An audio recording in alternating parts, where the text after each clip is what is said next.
नमस्कार, मैं सूर्यकांत त्यागी आपका होस्ट। आप देख रहे हैं इटर्नल ट्रैक विद सूर्या। आपका हृदय से स्वागत है। यह बिहार पटना का पहला हेल्थ पॉडकास्ट शो है। इस पॉडकास्ट चैनल के माध्यम से मेरा उद्देश्य विभिन्न क्षेत्रों के विशेषज्ञों के द्वारा सही, जरूरी एवं सटीक जानकारी आप तक पहुंचाना है। इसी कड़ी में आज की पॉडकास्ट में हमारे गेस्ट हैं बिहार पटना से जाने माने एवं वरीय हृदय रोग विशेषज्ञ डॉक्टर उपेंद्र नारायण सिंह। बिहार के जाने माने, पटना के जाने माने कार्डियोलॉजिस्ट हैं, हृदय रोग विशेषज्ञ हैं। He is eminent cardiologist from Patna, Bihar. Doctor Singh ने अपने MBBS एवं MD मेडिसिन की डिग्री बिहार के प्रतिष्ठित संस्थान पटना मेडिकल कॉलेज से प्राप्त की है एवं अपने DM कार्डियोलॉजी की डिग्री देश के प्रतिष्ठित संस्थान SGPGI लखनऊ से प्राप्त की है। डॉक्टर सिंह को कार्डियोलॉजी के क्षेत्र में काम करते हुए 20 वर्ष से भी अधिक का अनुभव है, जिसमें कॉम्प्लेक्स एंजियोप्लास्टी, एंजियोग्राफी, हृदय के वाल्व के केस BMV जैसे बलून माइट्रल वाल्वोप्लास्टी जैसे जटिल प्रोसीजर करने में महारत हासिल है। आज की पॉडकास्ट में हम बात करेंगे विभिन्न प्रकार के हृदय रोगों के बारे में कि हृदय रोगों को के होने के कारण क्या हैं, ये क्यों होते हैं और इनका किस उम्र में सबसे ज्यादा हृदय रोग होने की संभावनाएं होती हैं, या फिर हृदय रोगों पर खान पान का क्या असर होता है, क्या खाने से क्या नहीं खाने से हृदय रोग होते हैं या इनको कम किया जा सकता है, लाइफस्टाइल मॉडिफिकेशन करके कैसे हृदय रोगों की समस्याओं को कम किया जा सकता है, हृदय रोगों पर एक्सरसाइज का क्या फर्क पड़ता है, योगा का क्या इम्पैक्ट पड़ता है, व्यायाम का क्या इम्पैक्ट पड़ता है। इन्हीं सब बातों के बारे में आज विस्तृत चर्चा करेंगे। आइए शुरू करते हैं आज का पॉडकास्ट। नमस्ते सर, कैसे हैं आप? नमस्ते त्यागी जी और आपके दर्शक। देखिए, हृदय रोग जो है एक गंभीर समस्या है, जैसा कि सभी हम जानते हैं, और हृदय रोगों के कई प्रकार होते हैं। ये हृदय की बीमारी खासकर बच्चों में भी होती है, जिसको हम लोग कंजेनाइटल हार्ट डिजीज बोलते हैं। ये विभिन्न शुरुआत जैसे बच्चा जन्म लेता है तभी से ये बीमारी शुरू हो जाती है, और इनका जो पहचान करना होता है शुरू में थोड़ा मुश्किल होता है। इसमें जिसके बच्चों में हृदय रोग के कुछ लक्षण होते हैं जो मैं आपके दर्शकों को बताना चाहता हूँ। जैसे बच्चा जन्म लेते ही अगर नीला पड़ गया हो बच्चा, या रोने पे वो नीला पड़ जाता है, सांस रोक लेता हो, या बच्चों जब थोड़ा उसकी उम्र बढ़ती है तो वो चलते हुए अचानक से बैठ जाता हो, उसको बोलते हैं स्क्वेटिंग पोजीशन। ऐसे चलते चलते बच्चा ऐसे करके नीचे बैठ जाता हो, या बच्चों में चलने में सांस फूलने की समस्या हो जी।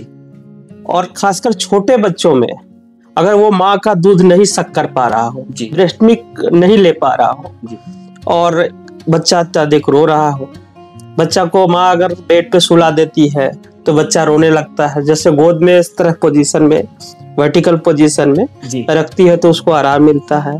यह अत्यधिक पसीना आना भी बच्चों में हृदय रोग का, जन्मजात हृदय रोग का, कंजेनाइटल हार्ट डिजीज का एक लक्षण होता है। इसको बोलते हैं VSD वगैरह होता है, ventricular septal defect, atrial septal defect, PDA, या कई बार कॉम्प्लेक्स कंजेनाइटल हार्ट डिजीजेज भी होती हैं, जो ब्लू बेबी सिंड्रोम एक कॉमन सिम्टम्स होता है। उसको रिकॉग्नाइज करना है, और आजकल अगर सही टाइम से रिकॉग्निशन हो जाता है, डॉक्टर के पास आ जाता है इस तरह का बच्चा, तो उसको करीब 90-95% में वो बच्चा पूरी तरह से स्वस्थ भी हो सकता है, इसलिए रिकॉग्निशन। तो एक तो ही कंजेनाइटल हार्ट डिजीज। फिर बच्चा जब थोड़ा बड़ा होता है, एडोलेसेंस एज कहिए जी, उससे उम्र बढ़ती है, तो कई बार जो होता है गले की बीमारी, जैसे गले में खराश आ जाना होता है, थ्रोट इन्फेक्शन, उसके बाद जोड़ों में दर्द हो जाता है बच्चों को, इसके बाद बच्चा चल नहीं पा रहा है, फिर कुछ दिन में सांस फूलने लगती है, इसको बोलते हैं रिमेटिक हार्ट डिजीज जी। ये रिमेटिक कहने को तो वो बच्चे को थोड़ा थ्रोट हुआ और घुटनों में दर्द हुआ, घुटनों में या किसी भी बड़े ज्वाइंट में हो सकता है ये दर्द। इसके बाद वो हार्ट के वॉल्व को पकड़ लेता है, जिससे हार्ट के वॉल्व में लीकेज या सिकुड़न की समस्या आ सकती है जी। तो कहने का मतलब ये है कि अगर बच्चों में थ्रोट इन्फेक्शन भी है तो उसका समुचित एंटीबायोटिक अगर उसको दे दिया जाए, कोर्स करा दिया जाए, तो इस तरह की गंभीर बीमारी से, जो रिमेटिक हार्ट डिजीज है जो वॉल्व को पकड़ता है, उससे निजात। हाँ, नहीं तो जब रिमेटिक हार्ट डिजीज जब मरीज को हो जाता है तो उससे बहुत तरह की समस्या आने लगती है। जैसे वो चलता है, जो पेशेंट अगर चलने फूलने में जल्दी सांस फूलने लगती है, धड़कन की समस्या आती है। तो एक एडोलेसेंट की बीमारी है जो करीब कहिए तो 5 साल की उम्र से और 15 साल तक ये इन्फेक्शन पकड़ता, रिमेटिक हार्ट डिजीज होने का चांस होता है, जो आगे 40 साल तक ये रिस्क रहता है जी। और हर ग्रुप में रिमेटिक एक बार वॉल्व सिकुड़ गया तो वो लाइफ लॉन्ग रहता है, सिकुड़ा हुआ रहता है, अंटिल उसको कुछ ना कुछ करना पड़ता है, इंटरवीन करना पड़ता है, या कई बार हार्ट की वॉल्व की सर्जरी करनी पड़ती है। हाल ही में न्यूज चैनलों के द्वारा देखा गया है कि बेंगलुरु में, यूपी में 6 से 7 साल की, 8 साल की, 10 साल की उम्र के बच्चे बच्चियां जो है स्कूल गोइंग, जो कि 3rd या 4th स्टैंडर्ड में है, जिनकी खबर आई है कि उनका कार्डियक अरेस्ट से मौत हो गई है या कार्डियक हार्ट अटैक से मौत हो गई है। खबरों में यही बताते कि कार्डियक अरेस्ट हुआ या हार्ट अटैक हुआ। तो सर, ये बच्चों में कितना संभव है या ऐसे इस समय पर कैसे हुआ जा रहा है बच्चों में? देखिए, मैं पहले तो हार्ट अटैक और कार्डियक अरेस्ट में डिफरेंस है थोड़ा, उसके अंतर को मैं बता देना चाहता हूँ जी। हार्ट अटैक क्या होता है कि हार्ट की जो मांसपेशियों को खून सप्लाई करने वाली जो नसें होती हैं, उसमें वसा जम जाता है, चर्बी जम जाती है और उसको ब्लॉकेज हो जाता है जी। और कई बार ये ब्लॉकेज, जिसको बोलते हैं हम लोग प्लाक बोलते हैं मेडिकल टर्म में, और प्लाक कभी कभी रप्चर हो जाता है, फट जाता है और उसमें थक्का जम जाता है जी। और उस नस को, हार्ट की जो धमनी होती है, उसको वो पूरी तरह से ब्लॉक कर देता है, जिसकी वजह से मांसपेशियों को पूरी तरह से खून नहीं मिलता है और मांसपेशियों को खून, ऑक्सीजन, न्यूट्रिएंट्स की सप्लाई अचानक कट ऑफ हो जाती है, जिससे मांसपेशियां डैमेज होने लगती है। तो मरीज को क्या होता है, उसे दर्द की समस्या हो जाती, अचानक सीने में दर्द, हरीपन, सांस फूलना, सफोकेशन, पसीना आना, कभी कभी अरिथमिया हो जाता है। अरिथमिया मतलब हार्ट की जो चाल होती है अचानक सडनली बढ़ जाता है या कम हो जाती है और वो दिल की धड़कन अचानक रुक जाती है। जो धड़कन रुक जाती है या धड़कन बहुत तेज हो जाती है, इस कंडीशन को बोलते हैं कार्डियक अरेस्ट। तो हार्ट अटैक कार्डियक अरेस्ट का एक कारण होता है। वैसे कार्डियक अरेस्ट के और सब भी बहुत सारे कारण होते हैं, कोई जरूरी नहीं है कि जो कार्डियक अरेस्ट हो कोई हार्ट अटैक से ही हो। जैसे कार्डियक अरेस्ट छोटे बच्चों में जो होता है उसमें जनरली हार्ट अटैक एक वजह नहीं है। छोटे बच्चों में जनरली हार्ट अटैक नहीं होता है, उसमें कई बार मांसपेशियों की बीमारी होती है जिसको बोलते हैं कार्डियोमायोपैथी, हाइपोट्रोफिक कार्डियोमायोपैथी। थोड़ा बच्चा बड़ा हो जाता है तो उसमें अरिथमिया होने का रिस्क होता है, हार्ट की धड़कन अचानक बढ़ जाती है, जिसको बोलते हैं वेंट्रिकुलर टैकीकार्डिया। वो वेंट्रिकुलर फिब्रिलेशन में चेंज हो जाता है और अल्टीमेटली एसिस्टोल या हार्ट की चाल रुक जाती है जी। और कई बार बच्चों में अरिथमिया की होती है, समस्या होती है, जिसमें हार्ट की इलेक्ट्रिकल सिस्टम होता है। जैसे ये घर है ना जी, घर में दीवारें होती हैं, इलेक्ट्रिकल के लिए वायर होती है जी सर, है ना। तो वायर हार्ट की वजह से हार्ट के अंदर भी वायर होता है जिससे हार्ट की चाल निर्धारित होती है। आदमी, बच्चा या जो कोई भी हो, अगर चलता है तो एक बेसिक हार्ट की रेट होता है जो 60 से 70 बार, सभी लोग जानते हैं कि सामान्य ज्ञान में हम लोग सब लोग जानते हैं कि हार्ट की चाल जो होती है 70-80 बार होती है। आदमी मेहनत करता है तो वो बढ़ जाता है और आराम करता है तो 60 बार 50 बार भी रहता है। ये चाल अचानक बढ़ जाती है किसी बीमारी की वजह से, तो वो उसको अरिथमिया बोलते हैं और टैकीकार्डिया बोलते हैं। अगर धड़कन बहुत ज्यादा बढ़ जाती है तो टैकीकार्डिया होता है। और इस तरह में टैकीकार्डिया की भी कई वजहें होती हैं, जिसमें कई होता है सुप्रा वेंट्रिकुलर टैकीकार्डिया, वेंट्रिकुलर टैकीकार्डिया। तो वेंट्रिकुलर टैकीकार्डिया ये किसी मरीज को होता है तो वो काफी फेटल होता है और कार्डियक अरेस्ट का एक वजह होता है। तो बच्चों में या तो मांसपेशियों की बीमारी है या अर्दमिया की वजह से कोई इन्फेक्शन हो गया, डिप्थीरिया या कोई तरह से कोई वायरल इन्फेक्शन के बाद ये मायोकार्डाइटिस होता है। हार्ट की मांसपेशियों में सूजन होती है, जो कि मरीज वैसे कुछ पता नहीं चलेगा, सूजन है, खांसी बुखार के साथ ये होता है और उसमें हार्ट की मांसपेशियों में हो सकता है सूजन आ जा, जो क्लिनिकली ना पता चले, लेकिन वो उसकी जो इलेक्ट्रिकल सिस्टम है उसमें भी दिक्कत आ जाती है और भीटी होके जानलेवा हो जाता है कई बार। तो हो सकता है छोटे बच्चों में, जो खबरों में आजकल, क्योंकि सोशल मीडिया में बहुत आजकल ये होता है, जो print media, electronic media, social media काफी एक्टिव है, जो कुछ भी थोड़ा होता है आजकल हम सुन लेते हैं। पहले भी होती होंगी ये सब चीजें, लेकिन आज ये इसलिए सुनते हैं क्योंकि ये थोड़ा लगता है कि और अचानक कैसे सब हार्ट अटैक, तो हार्ट अटैक से नहीं होता बल्कि कार्डियक अरेस्ट होता है, जिसमें मायोकार्डाइटिस या कुछ अर्दमिया की वजह से ऐसी डेथ होती है, जिनके मतलब और भी कारण होते हैं। तो कई बार कंजेनाइटल हार्ट डिजीज हो सकता है, बच्चों के जन्मजात दिल की बीमारी है, उसको ऐसे पता नहीं चला और सडनली कार्डियक अरेस्ट के साथ उसका प्रेजेंटेशन होता है। तो ये ये भी हो सकता है कि लोगों को जानकारी के अभाव में, जिस प्रकार से अगर बच्चे को कार्डियक अरेस्ट या जो हार्ट अटैक से अगर मौत जैसे भी हो रही है, तो अगर सर्टिफाइड उसको कर रहे हैं कि कार्डियक अरेस्ट हुआ, तो उसका कारण और भी हो सकता है, और वो अगर दिल का ही कारण है तो लोग बुखार या जुकाम होने की वजह से जनरल फिजिशियन को दिखाते होंगे और उनको ये जानकारी मिल नहीं पाती होगी। तो ये कारण हो सकता है ये बच्चों में आजकल जो हो रहा है। कई बार ये पोस्ट कोविड या तरह तरह के इन्फेक्शंस, जो वायरल इन्फेक्शंस हैं, वायरल इन्फेक्शन के बाद मायोकार्डाइटिस होने का खतरा रहता है और इसको इग्नोर नहीं किया जा सकता। इसमें सडनली अरिथमिया हो सकता है और इससे बच्चों में डेथ भी हो सकता है। पर कोविड के दौरान या कोविड के बाद में हार्ट पर कितना इम्पैक्ट हुआ है कोविड का? देखिए, कोविड जो है एक इन्फ्लेमेटरी डिजीज है, इन्फेक्शन है, कई तरह के इसमें फैक्टर्स प्ले करते हैं। तो ये सिर्फ फेफड़ों में ही नहीं बल्कि शरीर के हर अंग में, ये वेस्कुलर जो सिस्टम है, जो ब्लड वेसल्स है, वाहिनी है, रक्त की वाहिनियों है, इनमें भी सूजन हो जाता है, इन्फ्लामेशन हो जाता है।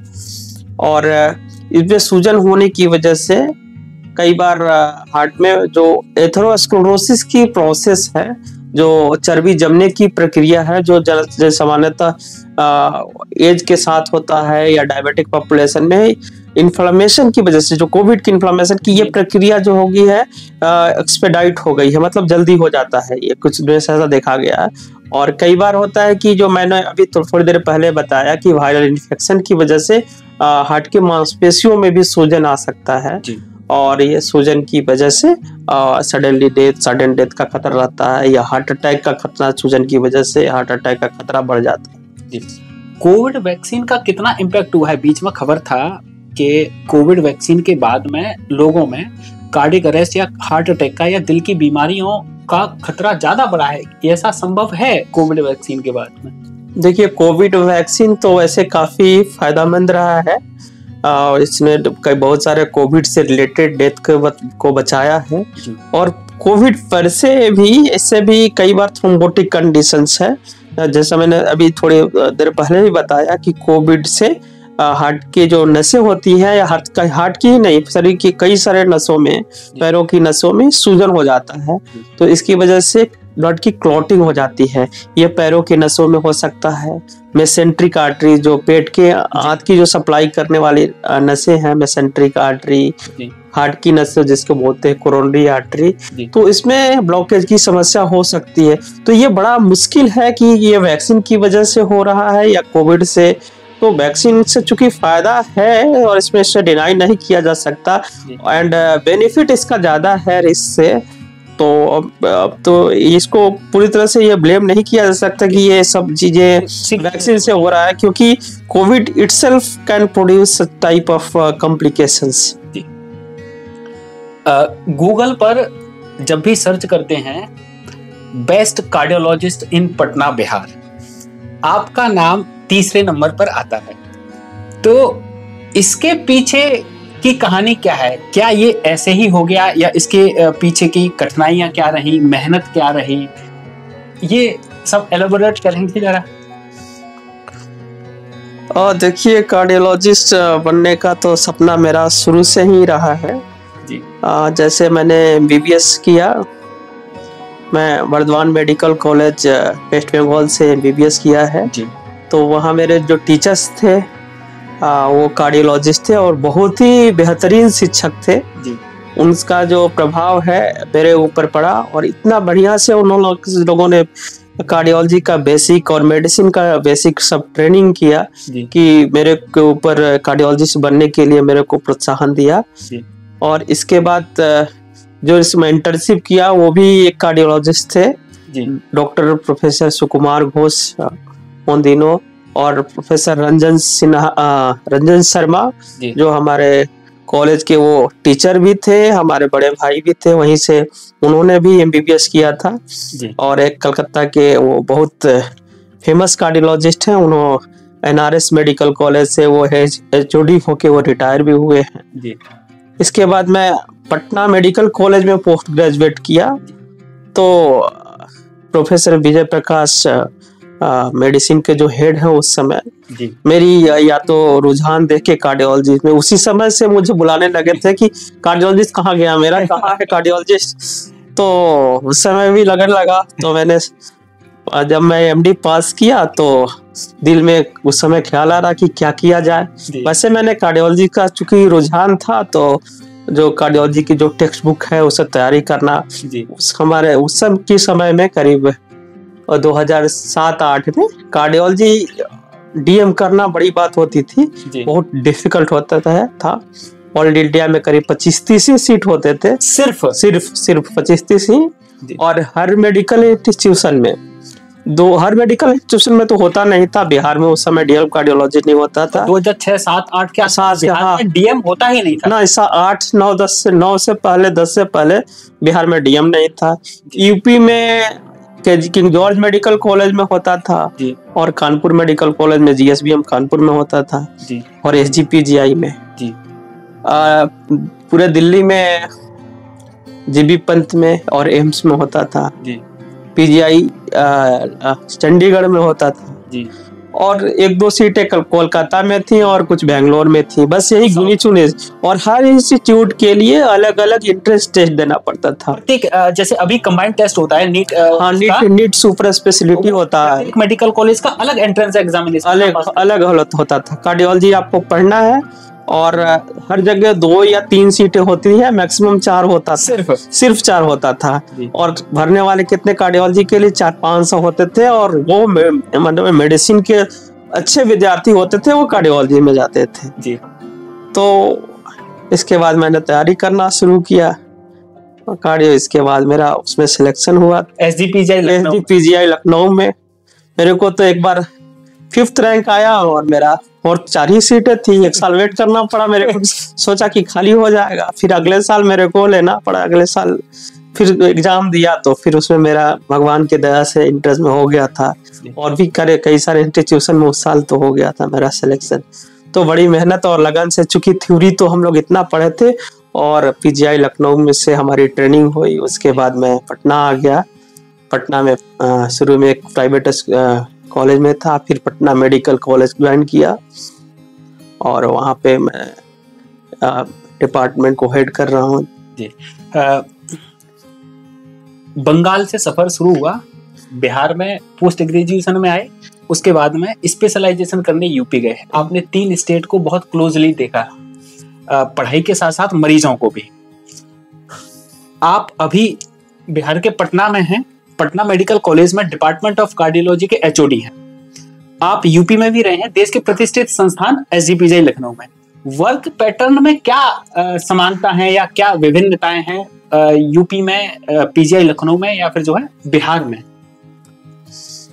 देखिए, जो ट्रेनिंग की बात है तो बिहार में मेडिसिन की जो ट्रेनिंग है पोस्ट ग्रेजुएशन की वो ठीक है, अच्छी है। वहाँ भी हम लोगों को इमरजेंसी मरीजों को इमरजेंसी देखभाल के लिए बहुत सारे तरह के मरीज है बिहार के हर पार्ट से, और हम लोगों ने बहुत सारे केस देखे। इस मामले में PMCH बहुत रिच है PMCH, क्योंकि पूरे बिहार से मर जाते हैं, नंबर ऑफ पेशेंट्स बहुत हैं। और जो इमरजेंसी में करीब 100-125 मर जाते हैं, पेशेंट लोड बहुत है, तो उनको फॉलो अप करना बड़ा डिफिकल्ट होता था, सब मरीजों को फॉलो करना, और पेशेंट लोड काफ़ी होता था। और PGI लखनऊ चूँकि एक सुपर स्पेशलाइज्ड हॉस्पिटल है, वहाँ मेडिसिन, इंटरनल मेडिसिन या जनरल मेडिसिन, पेडियाट्रिक्स ये सब नहीं है, वहाँ सिर्फ सुपर स्पेशलाइजेशन होता है। और वहाँ जो रेफर्ड मरीज होते हैं या जो मेडिकल कॉलेज में जो चीज़ नहीं हो सकता, जो प्रोसीजर या सर्जरी नहीं हो सकता है, उनको SGPGI जनरली भेजा जाता है, या टर्सरी केयर सेंटर है SGPGI। तो वहाँ बहुत ही सिस्टमेटिक ट्रेनिंग होती है।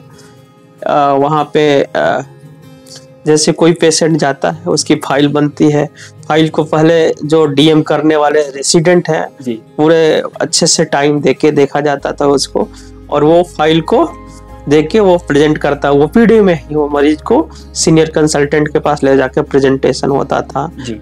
और कंसल्टेंट भी उसको देखता था, फिर वो बताते थे कंसल्टेंट कि फिर वो इसके बाद उसी समय उसका इकोकार्डियोग्राफी या जो कोई भी टेस्ट होना था, suppose TMT, non invasive test like TMT, echo या होल्टर की जरूरत है, इको वगैरह on the spot echo OPD में ही उसी मरीज का होता था, और उसका डायग्नोसिस सेम डे हो जाना है।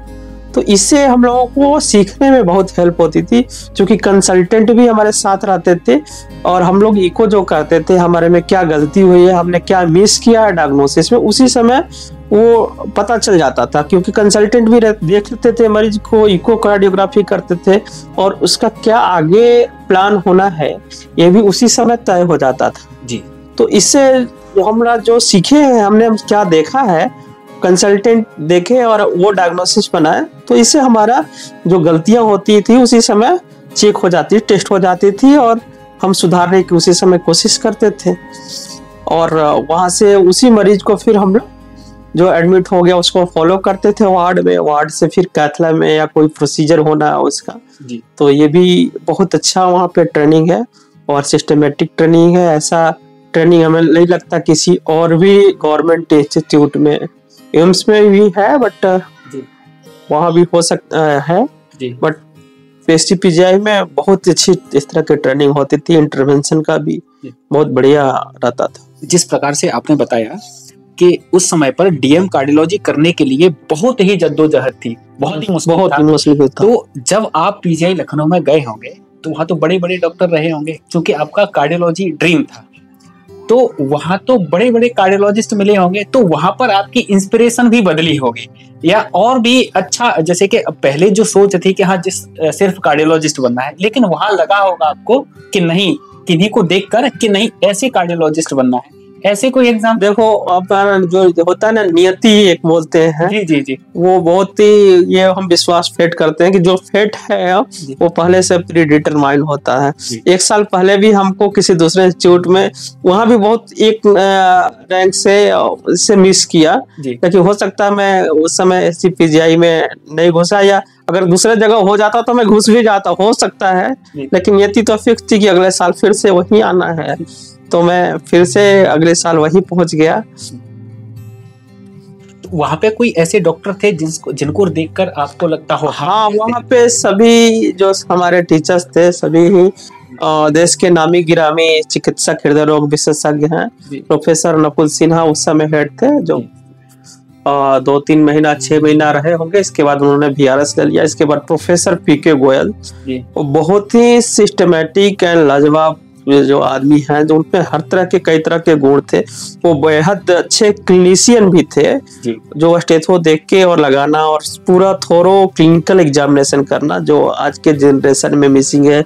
लोग स्टेथो नहीं लगाते, सीधे इको का प्रोब लगाते हैं। तो उनसे हम लोग सीखे कि कैसे मरीज का हिस्ट्री लेना है, क्या चीज इंपॉर्टेंट है, एग्जामिन भी करना, जो होता है, जो क्लिनिकल मेथड्स की पल्पेट करना एपेक्स बीट को, फिर स्टेथो लगा के देखना, फिर ECG को देखना, सब स्टेप बाय स्टेप उन्होंने से, प्रोफेसर PK गोयल से हमने सीखा कि हर स्टेप पे आप पहले डायग्नोसिस बनाइए जी। कि आप हिस्ट्री से एक डायग्नोसिस बनाए, फिर आप फिजिकल फाइंडिंग से उससे कोरिलेट कर रहा है कि नहीं, फिर आप देखिए कि ईसीजी आप ऐड कर दिए, एक्सरे ऐड कर दिए, तो आपका क्या डायग्नोसिस रहा, फिर इको के देखे तो आप वेरीफाई करेंगे, और इससे जो लर्निंग होती है इम्प्रूव करती है जी। और जो डायग्नोसिस होने का जो रहता है करेक्ट डायग्नोसिस वो बढ़ जाता है जी। तो वो बेहद ही अच्छे इंटरवेंशनिस्ट भी थे, क्लिनिशियन भी थे। इंटरवेंशन भी बहुत, तो सीट क्रोनिक टोटल ऑक्लूजन होता है जिसमें हार्ट की नसें जो होती है वो बंद हो जाती है, 100% ऑक्लूज हो जाती है जी। और उसको हम लोग कॉम्प्लेक्स प्रोसीजर मानते हैं, क्योंकि चूंकि बंद नस है तो उसमें हार्डवेयर और कॉम्प्लिकेशन का खतरा भी ज्यादा होता है। उसको स्किलफुल कार्डियोलॉजिस्ट जो या जो ट्रीट करते हैं वही करते हैं। तो उनका जो है स्ट्रक्चरल इंटरवेंशन हो या सीटीओ, तो उनसे हम लोग बेहद प्रभावित हैं और उसका जो गुण है सब, और भी जो हमारे जो टीचर्स थे उनमें भी सब अच्छे ही थे, क्योंकि सब वहाँ सिस्टम बना हुआ था। सब वहाँ जो लर्निंग ज्यादा होती थी अपने कलीग से या जो सीनियर से, क्योंकि सिस्टम बन जाता है और सिस्टम में वो आपको बताने लगेगा। सीनियर आपको इको कर रहे हैं तो आपका सीनियर क्या गलती किया है, इको प्रोब्स पकड़ने से लेके और डायग्नोसिस करके कुछ हमको लग रही तो हम अपने सीनियर से, फिर वो वेरीफाई हो जाता था कंसल्टेंट से। तो वो जो हायरार्कियल अप्रोच था सीखने के लिए वो अच्छा था। जैसा कि बताया आपने कि गोयल सर थे आपके इंस्पिरेशन या अच्छे डॉक्टर थे, वहां से जुड़ा हुआ इनसे जुड़ा हुआ कोई किस्सा कि कोई मरीज आया हो या कैथ लैब प्रोसीजर के दौरान का कोई किस्सा याद आ रहा होगा आपको? हाँ, वैसे तो बहुत है जी। और सबसे ज्यादा तो वो पीएमवी वगैरह में बहुत ही एक्सपर्ट बहुत इतना आते थे और हम लोग तैयार करके रखते थे, और बाकी कंसल्टेंट को या बाकी जगह जो हम लोग देखते थे क्यों घंटों लग जाता था किसी को पीएमवी करने में। वो आते थे और फटाफट एकदम आए और सट से लगता उसको उनको सेप्टम दिख रहा है और विद इन मिनट्स में करके और फटाफट वो निकल जाते थे। पीजीआई में जब आप रहे तो डीएम कार्डियोलॉजी 3 साल का होता है, तो पहली साल में जाके और जब आप पास आउट होके आ रहे थे तो क्या इमोशंस थे आपके अंदर? देखिए, पीजीआई में सिर्फ मैंने कार्डियोलॉजी ही नहीं सीखा, बहुत चीजें, बहुत जिंदगी के बहुत सारे पहलू सीखे। इससे पहले तो आदमी एमडी में ठीक है, मैंने एमबीबीएस एमडी में तो बेसिक जो चीज आदमी सीखा, लेकिन जो ब्रेड एंड बटर जो अब हम लोग कमा रहे हैं वो पीजीआई में है। तो वहाँ सिर्फ एकेडमिक ही नहीं, बहुत सारे चीजें हम लोगों ने सीखा। वहाँ तो एक जो काम करने का जो सिस्टम होता है, मरीज देखने का प्रक्रिया है कि ऐसे ऐसे देखना, ये जो सिस्टमेटिक जो अप्रोच आया वही से आया। इंटरवेंशनल कार्डियोलॉजी जो है वही से सीखा। इसके अलावा भी मैंने लाइटर वेन में मैंने ड्राइविंग सीखी, वहीं पे कंप्यूटर पे काम करना, क्योंकि वहाँ का सारा सिस्टम जो है कंप्यूटराइज्ड है। मरीज के एडमिशन से लेके डिस्चार्ज तक सब कुछ कंप्यूटर पे होता है। तो कंप्यूटर पे जो कंप्यूटर से भी वहीं से हुआ, प्रेजेंटेशन बनाना, जनरल लिखना और तरह तरह के बहुत चीजें। ड्राइविंग सीखा, इस मेरी शादी वहाँ हुई, तो बहुत सारे मेरी चीजें वहीं से जुड़ी हुई हैं पीजीआई लखनऊ से। लखनऊ को अभी भी मिस करते हैं आप? हाँ, बिल्कुल मिस करते हैं, और जब मौका मिलता है लखनऊ जाने की जरूर कोशिश करते हैं। दोस्त भी रहे होंगे आपके? हाँ, दोस्त है रहे हैं, लेकिन वो इंडिया के डिफरेंट पार्ट से रहे हैं, चूंकि ये सुपर स्पेशलाइजेशन कोर्स था और चूंकि इंस्टीट्यूट नेशनल लेवल की है। तो एक मेरा फ्रेंड बेंगलोर से, उस कलीग जो था बेंगलोर से था, एक चंडीगढ़ से था, एक लुधियाना से था और मैं पटना बिहार से हूँ। उस समय 4 हमारे कलीग थे जो डीएम थे, डीएम कोर्स में थे। सामान्य हृदय रोग या हृदय रोग कौन कौन से होते हैं? देखिए, हृदय रोग के कई प्रकार होते हैं। एक तो कंजेनाइटल हार्ट डिजीज जो बच्चों में जन्मजात होता है। इसके बाद रिमेटिक हार्ट डिजीज, कार्डियोमायोपैथी जो मसल की जो हार्ट की मांसपेशियों है उसकी बीमारी होती है, और बेसिक कंडक्शन सिस्टम डिजीज जो हार्ट की जो वायरिंग होती है हार्ट की जो चाल से, तो उससे रिलेटेड डिजीज है, जैसे अरिथमिया, एटी, वेंट्रिकुलर टैकीकार्डिया। और इम्पोर्टेंट एक है जैसे तो सबसे महत्वपूर्ण है कोरोनरी आर्टरी डिजीज, जिसको हार्ट की जो धमनियां होती हैं उसमें जो प्लाक होता है, प्लाक बनता है। उसमें प्लाक बेसिकली जो वसा जो होता है हार्ट के धमनियों में जमा हो जाता है और ये रक्त के प्रवाह को अवरुद्ध करता है।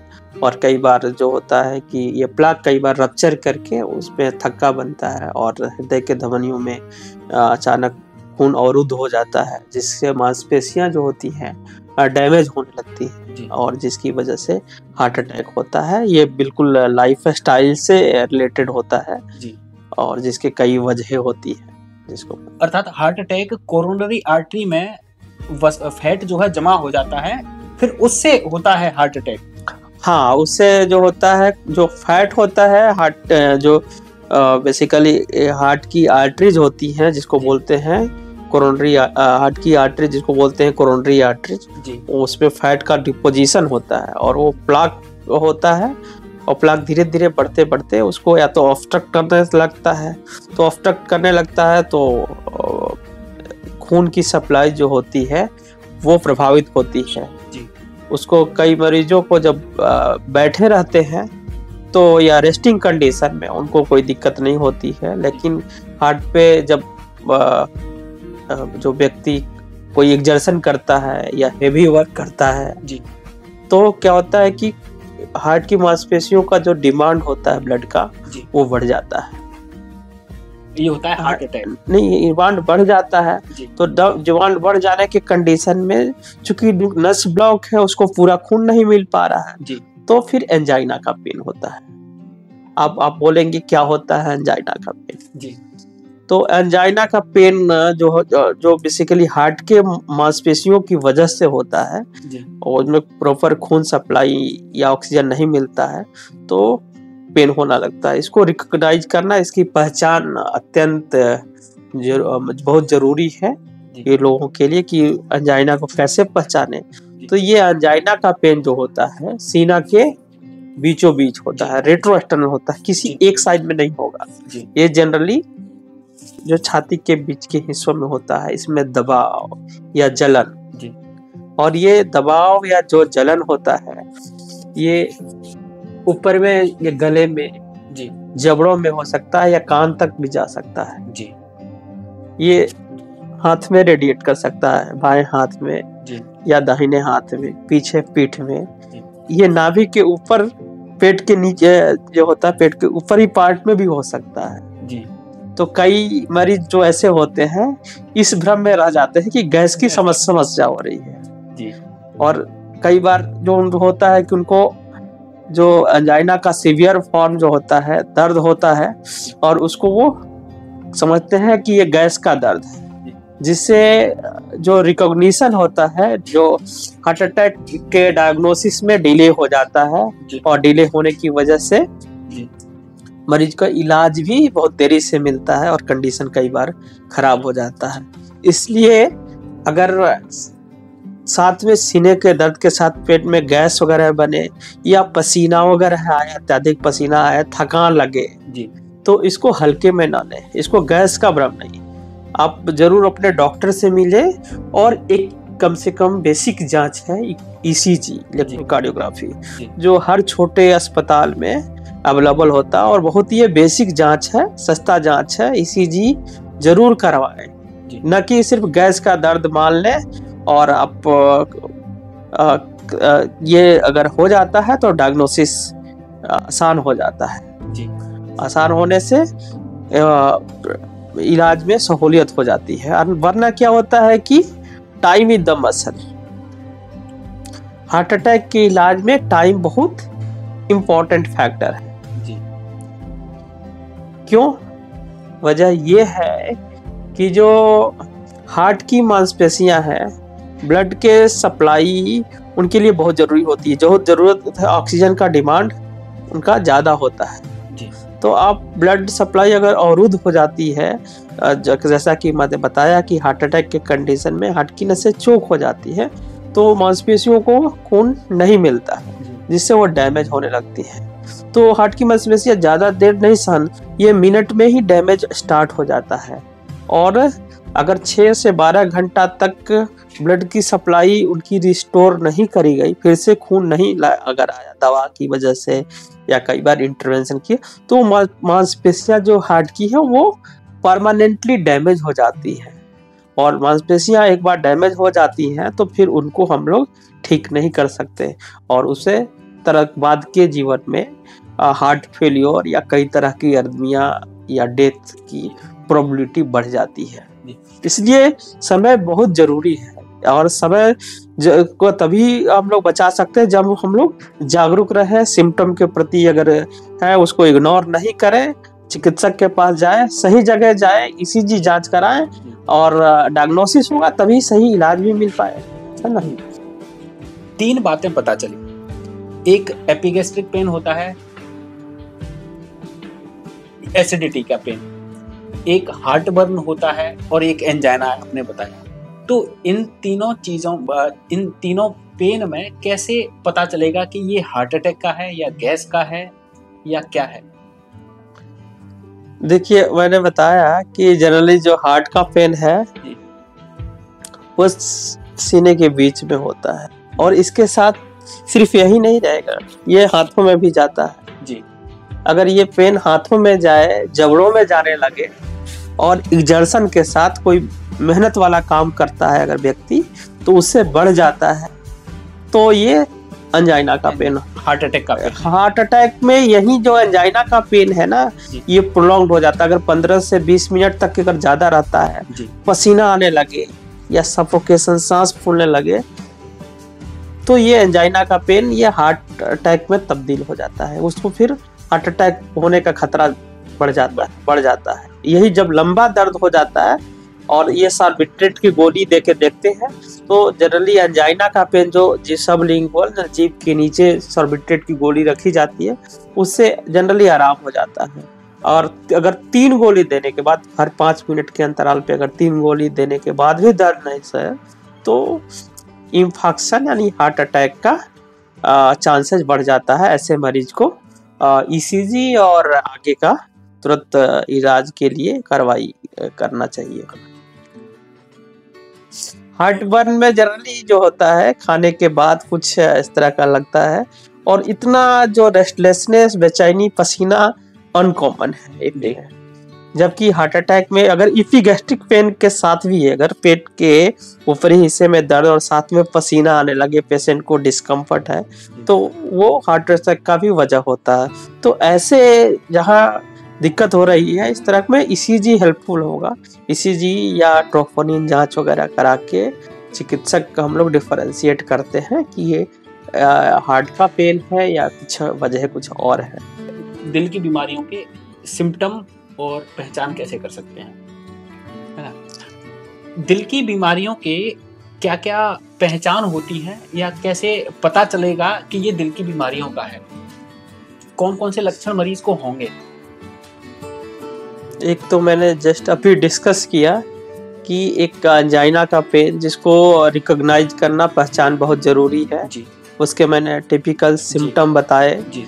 कि ये पेन सीने के बीच में होता है, इसका रेडिएशन जबड़ों में, गले में, कान के पास या दोनों हाथों में, पीछे पीठ में, नाभि के ऊपर होता है, और एग्जर्शन से ये बढ़ता है, और रेस्ट करने से 5 से 7 मिनट में ये दर्द आराम भी हो जाता है, या फिर सार्बिट्रेट की गोली लेने से आराम हो रहा है, तो ये कोरोनरी की धमनियों की बीमारी में ब्लॉकेज को संकेत देता है। और भी कई तरह के सिम्टम्स होते हैं, जैसे किसी मरीज को अचानक सांस फूलने लगे, या सांस फूल रहा हो, चलने पे सांस फूल रहा हो, धड़कन की समस्या हो, मरीज बेहोश हो जाता है, तो या सडनली गिर जाता है अचानक से, तो ये सब हार्ट के किसी न किसी तरह के हार्ट की बीमारी के लक्षण है। तो इस तरह के अगर सिम्टम किसी को हो रहा है, तो जरूर हृदय रोग चिकित्सक से मिले, क्योंकि ये हार्ट फेलियर के, हार्ट की वाल्व की बीमारियां, या conduction system disease like heart block की समस्या होती है, तो उससे ग्रसित हो सकते हैं। तो इस तरह के सिम्टम आए तो अपने चिकित्सक से जरूर मिलें। समाज में हार्ट अटैक और हाइपरटेंशन की समस्या बहुत व्यापक है। इनको सामान्य तरीके से रोकने के या फिर इनके बचाव के क्या-क्या उपाय हो सकते हैं? देखिए, हाइपरटेंशन जो है एक गंभीर समस्या है। करीब 25 से 30% पॉपुलेशन जो भारतवर्ष की है जी, ये 1/3 कहिए तो 30-32% तक पॉपुलेशन हाइपरटेंशन या उच्च रक्तचाप से पीड़ित है जी। ये समस्या गांव में थोड़ी कम है, 20 से 25% है गांवों में, और शहरों में ज़्यादा है, करीब 25 से 35%, किसी जगह 40% तक समस्या है। जो ये सब दिक्कतें हैं, हाइपरटेंशन या डायबिटीज है, मोटापा है, ये सब हमारी जीवन शैली से जुड़ी हुई है, किसी न किसी तरह से जीवन शैली से हमारी जुड़ी हुई है। और बेसिकली ये सब देखा जाता है कि ब्लड प्रेशर शुगर जो औद्योगिकरण हुआ है, शहरीकरण हुआ है, उससे किसी न किसी फॉर्म में ये रिलेटेड है। जैसे बताया कि लाइफ स्टाइल डिजीज है। आजकल जो एक्सरसाइज है हम लोगों का, पहले हमारे जो पूर्वज थे कई किलोमीटर मीलों दौड़ते थे, चलते थे, फिजिकल एक्टिविटी उनमें बहुत ज़्यादा होती थी। हम लोग जब बच्चे थे तो हम लोग खुले मैदानों में खेलते थे। आज के ज़माने में देखेंगे कि बच्चों घरों में पैक रहते हैं या मोबाइल देखते हैं। आउटडोर गेम्स तो बहुत ही कम, या अभी शहरों में जो हो गया, शहरीकरण हुआ है, तो खेलने का स्पेस भी बहुत घट गया है। और तो हमारे बच्चे और हमारे खान पान जीवन शैली में भी काफ़ी परिवर्तन हुआ है। जो ग्रामीण जो अपना खाना है वो जिस तरह का हमारे पूर्वज खाते थे उस तरह से चेंज हुआ है। हम आजकल पाश्चात्य जीवन शैली, जो पश्चिमी पिज़्ज़ा, बर्गर, फास्ट फूड का प्रचलन काफ़ी ज़्यादा हो गया है जी। जो शहर में आते हैं वो रेस्टोरेंट में बाहर खाना, तो ले देखिए जो कैलोरी इंटेक है जी, अच्छा कैलोरी वो बढ़ गया है, एक्सपेंडिचर कम हो गया, तो उससे मोटापा, डायबिटीज की समस्या और ब्लड प्रेशर भी कई बार से जो पोल्यूशन का लेवल है शहरों में ज़्यादा है, तो किसी न किसी फॉर्म में इस तरह से ओबेसिटी होने से फिजिकल एक्टिविटी कम हो गई जी। और स्ट्रेस लेवल बढ़ा है, जॉब करने में चूँकि काम का जो घंटे हैं बढ़ गए हैं, तो ये सारे फैक्टर्स मिलके जो जीवन शैली से रिलेटेड बीमारियां हैं, लाइक हाइपरटेंशन, डायबिटीज, ये सारे काफ़ी इनका जो इंसिडेंस है, प्रिवेलेंस है, बढ़ा है, इधर काफ़ी बढ़ा है। जिन मरीजों को जो मरीज हाइपरटेंशन से ग्रसित हैं, या फिर जो लोग चाहते हैं कि वो हाइपरटेंशन नहीं हो या वो बचे रहें, तो ऐसे क्या उपाय हैं जिनको फॉलो करके वो लोग इनसे बच सकते हैं? देखिए, हाइपरटेंशन जैसा कि मैंने बताया कि ये लाइफ स्टाइल से रिलेटेड बीमारी है। तो सबसे पहले तो अगर पेशेंट ओबीज है, मोटा है जी, तो अपना वजन नियंत्रित करें जी। वजन हो गया, वजन नियंत्रित करना होगा जी। डेली ब्रिस्क वॉकिंग करना होगा, कम से कम 40 से 45 मिनट पर डे, और ये सप्ताह में कम से कम 5 से 6 दिन होना चाहिए जी, है ना जी। और स्मोकिंग है या अल्कोहल अगर वो ले रहे हैं तो उसको बिल्कुल अवॉइड करना होगा।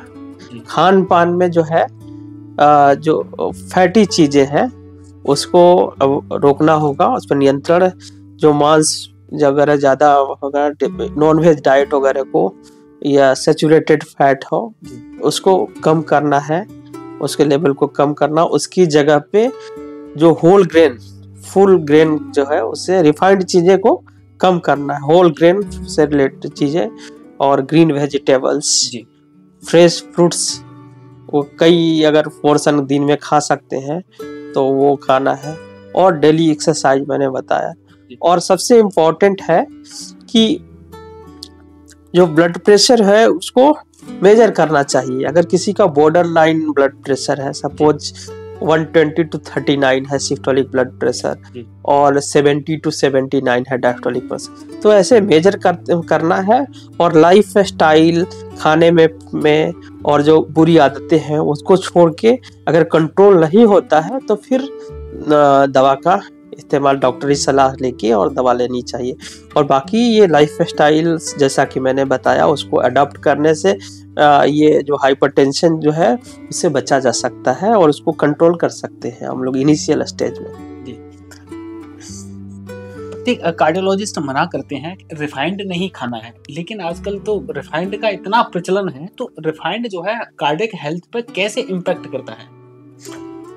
और देखिए जो कार्डियक हेल्थ जो है वो पॉली अनसैचुरेटेड फैटी एसिड और मोनो अनसैचुरेटेड फैटी ऑयल जो होते हैं ये हृदय के लिए बेनिफिशियल माने जाते हैं, जो कि sunflower oil, safflower, even mustard oil, अखरोट जो होता है उसका ऑयल, ये सब, या जो नॉन वेजिटेरियन खाते हैं उसमें सी फूड्स, सी फूड या सी फिश जो होते हैं they are very good source of polyunsaturated fatty acids. तो ये चीज हार्ट के लिए हेल्दी होते हैं, ये कोरोनरी आर्टरी डिजीज और हाइपरटेंशन को प्रिवेंट करने में सहायक होते हैं।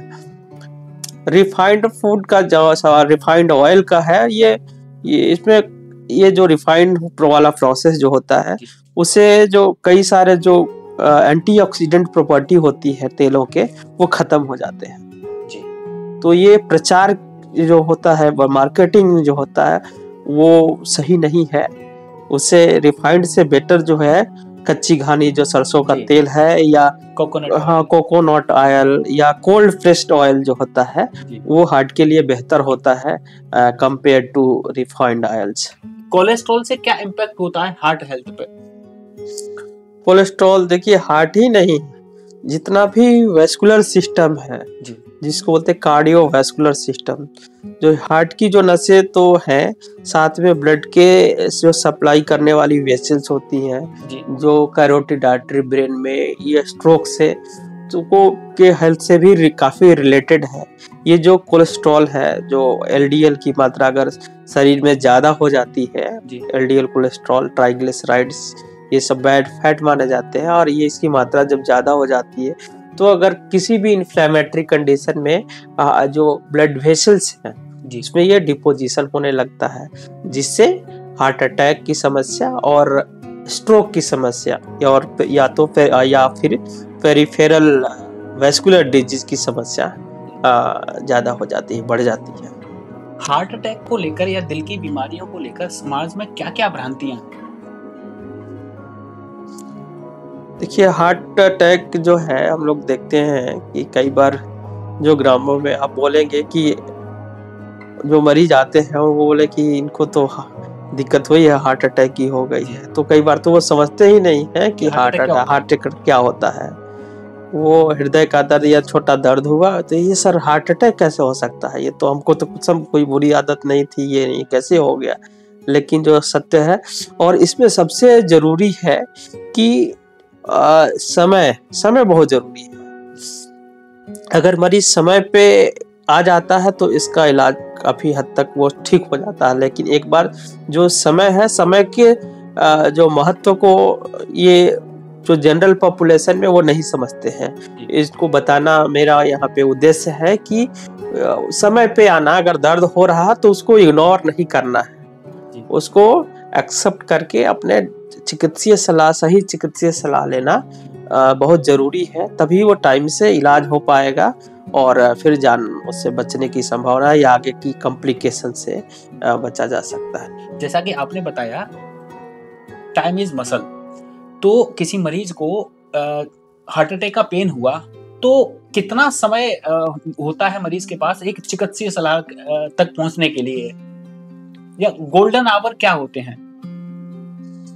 जैसे बताया कि टाइम इज द मसल, तो every minute every second counts, and जैसे जैसे समय बीतता जाता है तो मांसपेशियां का डैमेज मिनट्स में और सेकंड में शुरू हो जाता है। कई मरीज तो ऐसे होते हैं कि जो हॉस्पिटल नहीं आ सकते हैं, वो एरिथमिया होने की वजह से कार्डियक अरेस्ट हो जाता है और घर पे ही, और नहीं हॉस्पिटल भी नहीं पहुंच पाते हैं। तो इसमें एक कितना है कि जितना जल्दी हो सके अपने सिम्टम को, जो हार्ट के अटैक को पहचानना है, और जल्दी से जल्दी 6 से 12 घंटा हम लोग बोलते हैं कि अंदर हॉस्पिटल में आ जाना। उसमें टाइम बहुत जरूरी है, जितना जल्दी आ सके। जी, लोगों से सुनने को मिलता है कि फलां को तो एक बार हार्ट अटैक आ गया है या 2 बार हार्ट अटैक आ गया है, एक तीसरी बार आ गया तो काम खत्म होगा उसका। तो ये इसका 1 बार का, 2 बार का, 3 बार का, ये क्या कॉन्सेप्ट है? हाँ, एक इसमें पार्शियली सही है, और लेकिन पूरी तरह से सत्यता नहीं है।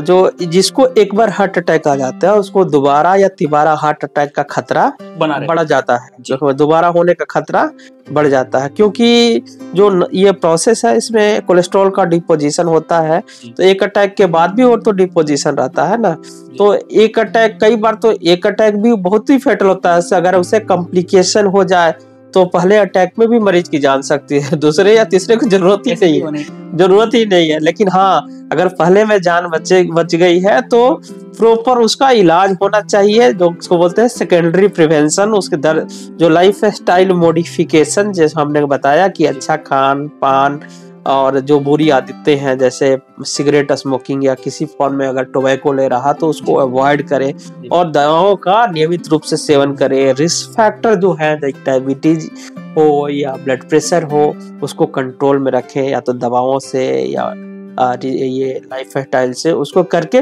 तो सेकंड अटैक का या थर्ड अटैक का खतरों को कम किया जा सकता है। वरना ये अगर नहीं मॉडिफाई करेंगे तो वो फर्दर अटैक के खतरों बरकरार रहती है, ज्यादा रहती है नॉर्मल आदमी से, और जान का खतरा ऑफ कोर्स दूसरी बार अटैक होगा तो बढ़ जाएगा। ये भी बोला जाता है कि उसको तो बड़ा हार्ट अटैक आया है, तो ये छोटा बड़ा हार्ट अटैक का क्या कॉन्सेप्ट है? देखिए, जो MI है, मायोकार्डियल इंफार्क्शन, जिसको हार्ट बोलचाल की भाषा में हम लोग हार्ट अटैक बोलते हैं, उसके कई प्रकार होते हैं। तो एक होता है नॉन STMI, जिसमें जो होती है कुछ मांसपेशियां पार्शियली डैमेज होती हैं। जो मांसपेशियों का एक लेयर जो होता है, ये निचले हिस्से में कुछ डैमेज है, उसमें हार्ट का जो पंपिंग फंक्शन जो है मेंटेन रहता है, उसका रिस्क कम रहता है। हम लोग कई रिस्क कैलकुलेटर होता है, उससे कैलकुलेट करते हैं। तो उसी के आधार पर बड़ा, अगर नसें पूरी तरह से बड़ी नस है और वो शुरुआत से ही बंद हो जाती है, पूरी तरह से अगर नस बंद हो जाती है तो डैमेज काफी ज्यादा हो जाता है। तो डैमेज अगर ज्यादा रहेगा तो उसमें कॉम्प्लिकेशन होने के भी खतरा काफी बढ़ जाते हैं। मरीज अगर आते आते हॉस्पिटल में ब्लड प्रेशर कम हो जाता है, सांस फूलने लगती है। तो ये बड़ा छोटा ही कॉम्प्लिकेशन से रिलेटेड है। कितनी बड़ी आर्टरी इन्वॉल्व हुई है, वो आर्टरी जो है सप्लाई करने वाली नस अगर शुरुआत से ही बंद है, बड़ी नस है, तो बड़ा अटैक या रिस्क फैक्टर साथ में डायबिटीज हो, ब्लड प्रेशर कम है, तो ये सब बड़ी अटैक के घातक होते हैं। हार्ट अटैक के लिए या फिर हार्ट की बीमारियों के लिए समाज में जागरूकता कैसे फैलाई जा सकती है, या लोगों को कैसे जागरूक किया जा सकता है? देखिए, इसको देखिए, ट्रीटमेंट तो करना सबका बड़ा मुश्किल है इतने मास लेवल पे। सबसे कि prevention is better than cure. तो ये सब लाइफ स्टाइल से रिलेटेड बीमारियां हैं। तो लाइफ स्टाइल को प्रभावित करके, लाइफ स्टाइल के बारे में कि प्रॉपर एक्सरसाइज करे, जॉगिंग करे, ओवरवेट है या मोटे हैं तो अपने वजन को नियंत्रित रखें। अपने रिस्क फैक्टर्स हैं, जैसे हार्ट अटैक के कई सारे रिस्क फैक्टर्स होते हैं, कुछ तो अनमोडिफाइबल रिस्क फैक्टर्स, लाइक सुने होंगे कि फैमिलियल या जेनेटिक रिस्क फैक्टर्स। अगर फादर को 55 साल से नीचे, या खासकर इंडिया में अगर 45 साल के नीचे अगर फादर को अटैक हो जाता है या पेरेंट्स को अटैक रहता है, तो बच्चों में भी होने का खतरा हृदय की बीमारी को काफी रहता है। और एक इतनी, हम जो इंडियन सब कॉन्टिनेंट है, पूरा भारतीय उपमहाद्वीप, इंडिया, पाकिस्तान, बांग्लादेश, ये वेस्टर्न काउंटर पार्ट से, अमेरिका, इंग्लैंड, यूरोप से 1 दशक पहले हम लोग चलते हैं। मतलब एक दशक पहले बीमारी आ जाती है, उनको 55 साल में बीमारी आती है, हमको 45 में ही हम लोगों को। तो हमारे ये इस कंटिनेंट में ऐसा देखा गया कि जो इंडियंस अमेरिका में रहते हैं जी तो उन जीवन शैली की वजह से या जीनेटिक प्रभाव से उनमें बीमारी पहले हो जा रही है। देखा गया कि NRI या नॉन रेजिडेंट इंडियंस जो है अमेरिका में जो रहते हैं, जो खासकर नेटिव अमेरिकन्स हैं, उनसे 1 साल पहले दिक्कतें आ जा रही हैं। तो ये सब नॉन मॉडिफाइबल रिस्क फैक्टर्स। कुछ मॉडिफाइबल रिस्क फैक्टर्स हैं जैसे हाइपरटेंशन, डायबिटीज, मोटापा, ओबेसिटी, फिजिकल इनएक्टिविटी, न चलना, स्थूलता, एकदम बैठे रहना है, कुछ एकदम फिजिकल एक्टिविटी नहीं करना है, और स्मोकिंग या किसी फॉर्म में तंबाकू का सेवन कर रहे हैं। खैनी सॉरी हमारे प्रदेश में खासकर पूर्वांचल में खैनी बहुत प्रचलन में है, बीड़ी, तो वो भी उतना ही उसका रिस्क फैक्टर जितना एक सिगरेट के बराबर। इस तरह के इवन इलेक्ट्रॉनिक सिगरेट होते हैं वो भी हार्ट के डिजीज के। तो ये जो रिस्क फैक्टर्स जो है उसको हम लोग अगर नियंत्रित रखें इसको, ये सब जो सारा चीज मैंने बताया जी कि डायबिटीज, ब्लड प्रेशर, मोटापा, रिस्क फैक्टर, उसको मॉडिफाई करें अगर हम लोग कम्युनिटी लेवल पे, तो इससे होने वाले कोरोनरी आर्टरी के डिजीज को हम लोग कम कर सकते हैं। हार्ट डिजीज पर स्ट्रेस का कितना इम्पैक्ट रहता है? ये तो बहुत ही अभी अंडर एस्टिमेटेड है। पहले ये सब जो मेन फैक्टर्स में इसको हम लोग स्ट्रेस को नहीं काउंट करते थे। जो प्रमुख कारक यही सो जो मैंने पहले बताया कि एज, ये सब, डायबिटीज, हाइपरटेंशन, ये सब मेन फैक्टर्स। लेकिन आने वाले दिनों में कोई इसको ऑब्जेक्टिव स्ट्रेस का लेवल कैलकुलेट करने के पास, हम लोग के पास अभी फिलहाल कैलकुलेटर नहीं है कि कितना लेवल ऑफ क्वांटिफाई करने का स्ट्रेस, या है भी तो उसको बहुत ही साइकेट्रिस्ट या बहुत यूज करते हैं। जनरली हम लोग मतलब कार्डियोलॉजिस्ट कि कितना मेजर करना बहुत ही डिफिकल्ट है कि कितने लेवल पे कितना स्ट्रेस पड़ रहा है। लेकिन है इसका देखा जाता है कि स्ट्रेसफुल लोगों को हार्ट अटैक का खतरा काफी बढ़ जाता है। जो ड्राइवर्स जो है या जो स्ट्रेसफुल जॉब करते हैं, एग्जीक्यूटिव जिसमें वर्क प्रेशर बहुत ज्यादा है, लाइफ स्टाइल थोड़ा उनका खराब है, तो उनके जो है हार्ट अटैक का चांसेस वगैरह काफ़ी ज़्यादा होता है। क्योंकि आज के समय में सबका वर्क पैटर्न बहुत डिफिकल्ट है। किसी का दिल पर सारे चीज़ें ले आती हैं, किसी का ब्रेकअप हो गया, जॉब का इशू हो गया, परिवार में इशू है, तो ये समस्याएं इम्पैक्ट करती हैं हार्ट पर। जी बिल्कुल आती हैं। जो हार्ट जो होता है ना, पहले बोलते थे ब्रोकन हार्ट का, तो एक किसकी नाम पे एक ब्रोकन हार्ट सिंड्रोम भी है जी। किसी को अगर हाई इमोशनल स्ट्रेस हो गया, किसी के फैमिली मेंबर या लव्ड वन की फैमिली में डेथ हो जाती है जिससे वो काफी प्रभावित है, किसी के हस्बैंड का डेथ हो गया, किसी का सन का, या काफी लव्ड वन है जिसका डेथ हो गया, तो उससे कुछ हार्मोनल चेंजेस होता है, कैटाकोलामिन्स बॉडी में रिलीज हो जाती है। तो उसके बाद देखा जाता है कि मांसपेशियां हार्ट बिल्कुल शिथिल पड़ जाती हैं और हार्ट वीक हो जाता है, बैलू फैल जाता है, वो उसको लगेगा बिल्कुल हार्ट अटैक की तरह हो जाता है। लेकिन ये थोड़ा हार्ट अटैक से डिफरेंट होता है और वो धीरे धीरे ठीक होता है, तो वो हार्ट भी देखा जाता है कि पंपिंग उसका इम्प्रूव हो जाता है। तो ये एक अलग ही तरह की अप्रोच को बोलते हैं ब्रोकन हार्ट सिंड्रोम, टकट्सुबो कार्डियोमायोपैथी इसको बोलते हैं। आज समाज में एक ये है कि जब भी कोई शादी या एंगेजमेंट होता है तो ये एंगेजमेंट रिंग, जो एंगेजमेंट ये रिंग फिंगर होता है उसमें एंगेजमेंट रिंग पहनाते हैं, तो लोग कहते हैं कि ये इसीलिए पहनाते हैं कि इसका कोई हार्ट से संबंध है, ऐसा कुछ है? नहीं, ऐसा कुछ नहीं है, बिल्कुल भ्रांति है, बिल्कुल भ्रांति है, इसमें ऐसा कुछ नहीं है। आजकल युवाओं में हार्ट की समस्या इतनी ज्यादा क्यों हो रही है? जैसे हाल ही में पिछले साल गुजरात के एक बड़े कार्डियोलॉजिस्ट थे, डॉक्टर गौरव गांधी, CTY सर्जन थे, 16,000 से ज्यादा सर्जरी करी थी उन्होंने करियर में। 41 साल की उम्र में हार्ट अटैक से मौत हो गई उनकी। तो मेरा ये पूछने का मतलब ये है कि जो लोग पढ़े लिखे हैं या फिर जो अपना लाइफस्टाइल मेंटेन करते हैं, अपने खाने पीने का, एक्सरसाइज का, डाइट का संतुलन रखते हैं, फिर भी हार्ट की समस्याएं हुई जा रही हैं। जैसे कि देश के बड़े जर्नलिस्ट थे रोहित सरदाना, देश के बहुत बड़े क्रिकेटर हैं सौरभ गांगुली, उनको भी 41-42 साल की उम्र पे हार्ट अटैक आया था, एंजियोप्लास्टी की खबर थी उनकी। तो हाँ, जहाँ तक सौरभ गांगुली का सवाल है, वो तो काफी स्पोर्ट पर्सन थे और बिल्कुल फिट दिखते हैं। बिल्कुल। और उनके रिस्क फैक्टर के बारे में हमको पता नहीं है कि उनको डायबिटीज था या फिर हाइपरटेंशन, तो हो ना हो कुछ अगर इसमें से रिस्क फैक्टर होता है। कई बार फैमिली हिस्ट्री भी बहुत इम्पोर्टेंट होती है। तो अगर किसी के फादर को या पेरेंट को हार्ट अटैक रहता है तो उसके फर्स्ट जनरेशन रिलेटिव को भी हार्ट अटैक का खतरा बढ़ जाता है, चाहे वो भले ही रिस्क फैक्टर और सब कुछ ना हो। जी। कई बार इमोशनल स्ट्रेस भी होता है, या आजकल तो पोल्यूशन भी एक बड़ा फैक्टर हो गया है, एयर पोल्यूशन, नॉइज पोल्यूशन। तो ये पोल्यूशन भी एक रिस्क फैक्टर बनता जा रहा है। तो हो सकता है कई बार कोविड के जब उस समय पैंडेमिक हुआ था, तो मैंने अभी डिस्कस किया था कि पैंडेमिक में इन्फ्लेमेटरी कंडीशन होती है और इसमें कई बार हार्ट के नसों में क्लॉटिंग वगैरह की समस्या बढ़ जाती है। तो ये सब रिस्क फैक्टर।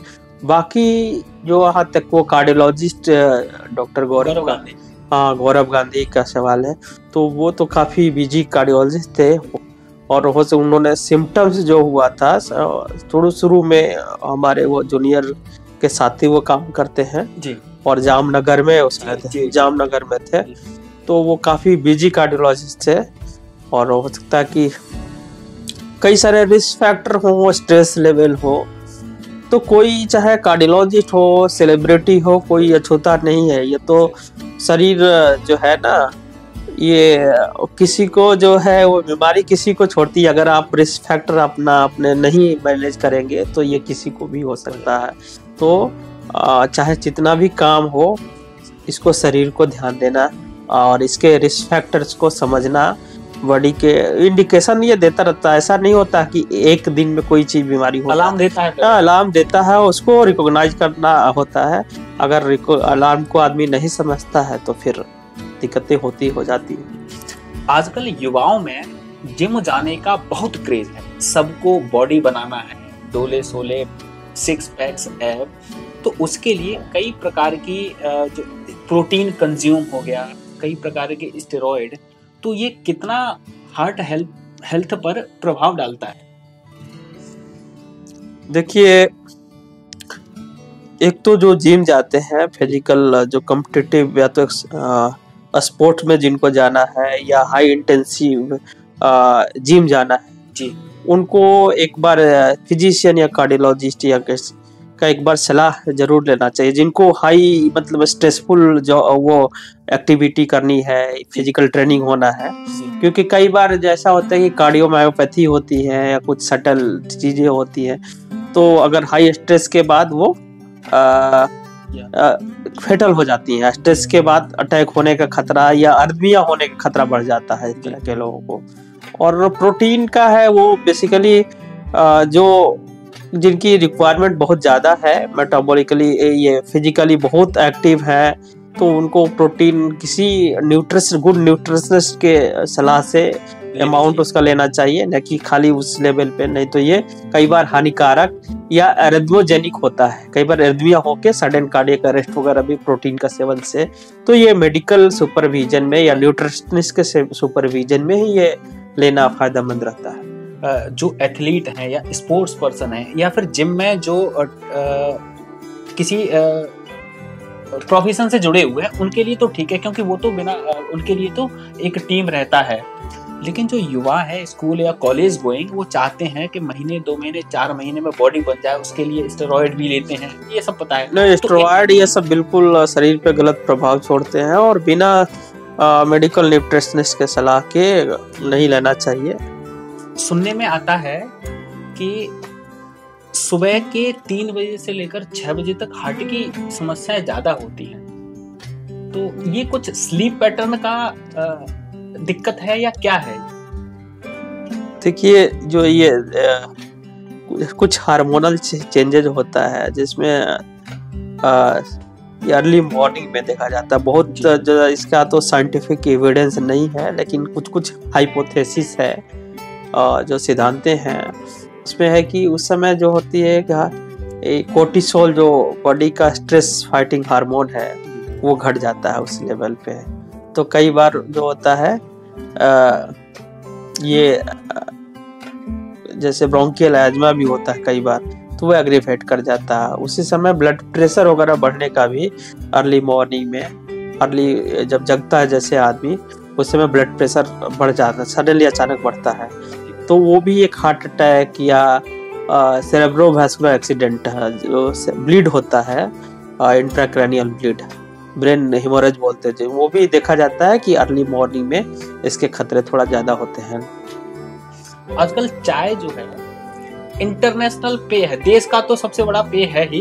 दुख है तो चाय पी लो, ब्रेकअप हो रहा है तो चाय पी लो, सुबह है तो फ्री है तो चाय पी लो, तब चाय पी ले, टाइम काटना हो तो चाय पी ले, और कुछ नहीं तो चाय पी लो।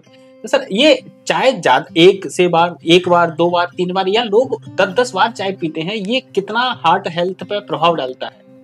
देखिए जो चाय है ना, तो 1 कप चाय का कैलोरी वैल्यू करीब, अगर चीनी वाला चाय लोगे तो ठीक ठाक एवरेज कर तो कम से कम 100 से 150 कैलोरी होती है जी।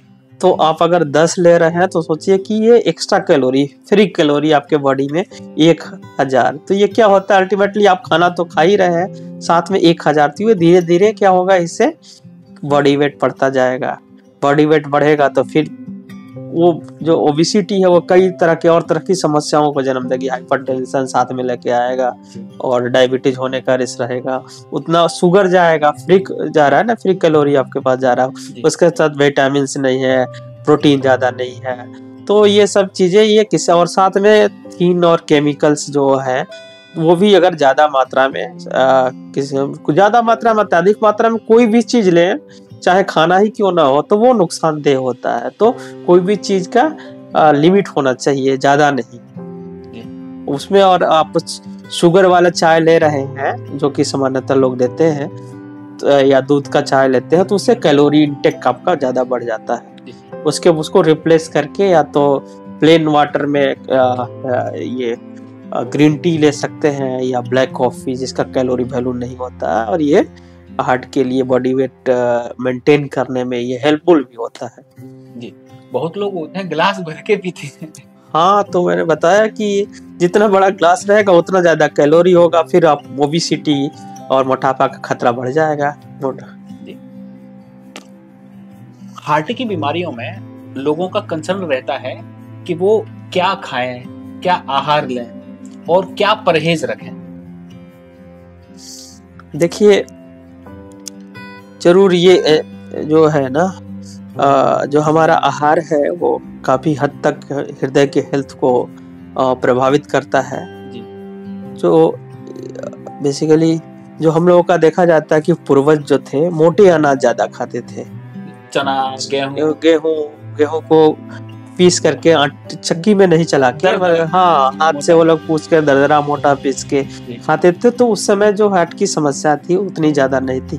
आज हम लोग रिफाइंड चीजें, हर चीज रिफाइंड हो गया, रिफाइंड तेल हो गया है, रिफाइंड आटा हो गया है, मोटे अनाज। तो हम लोग को जो पहले वाला खाना था उस पे फिर से आना चाहिए। तो होल ग्रेन होना चाहिए जी। तेल में वही कल्लू जो कोल्ड प्रेस्ड ऑयल जो रिच है, रिफाइंड नहीं, कच्ची घानी का तेल हो, उस तरह का तेल यूज करना चाहिए। और तेल एक ही नहीं, कई बार 4-5 तरह का तेल बदल के यूज करना चाहिए। हर तेल का अलग अलग कुछ गुण होता है, कुछ अवगुण होता है। तो वो ले, एक बैलेंस डाइट ले, ज्यादा से ज्यादा फलों का सेवन करें।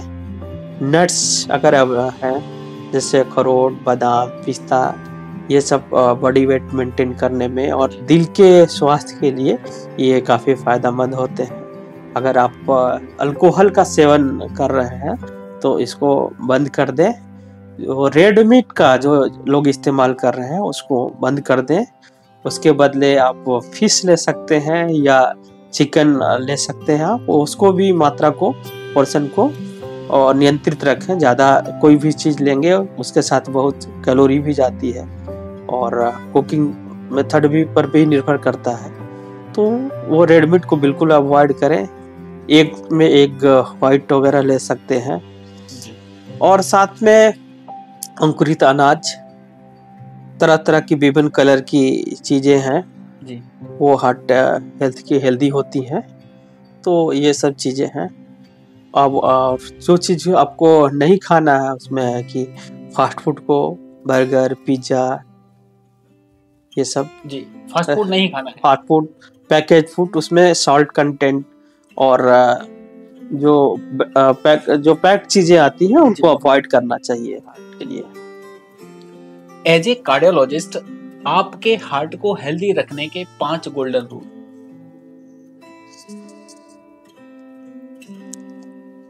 अपने अगर सबसे पहले आपका खाना, जैसे मैंने बताया कि बैलेंस होना चाहिए। बैलेंस डाइट लेना है जी।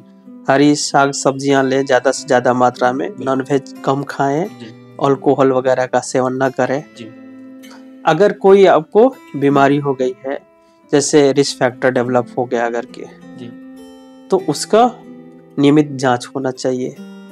तीसरा, आप एक्सरसाइज करें डेली, कम से कम 40 मिनट ब्रिस्क वॉकिंग करना है। 40 से 45 मिनट तक ब्रिस्क वॉकिंग या किसी न किसी फॉर्म में आपको एक्सरसाइज, कुछ स्टेमिना बिल्डिंग एक्सरसाइजेज होती है उसको भी करना चाहिए। सिर्फ एरोबिक एक्सरसाइजेज से ही नहीं, आजकल इसमें स्टेमिना बिल्डिंग एक्सरसाइज को भी कुछ उसमें इंक्लूड करना चाहिए, ताकि मांसपेशियों का जो क्षय होता है एज के साथ वो ना हो। और जो अपने बुरी आदतें हैं उसको अवॉइड करें। और अगर हार्ट के मरीज ऑलरेडी हो चुके हैं तो आप नियमित रूप से अपने दवाओं का सेवन करें और उचित अपने जो डॉक्टर हैं उनके परामर्श से सारी दवाओं का लेते रहें और समय समय पे अपनी जांच कराते रहें। Thank you. बहुत बहुत आभार आपका। Thank you.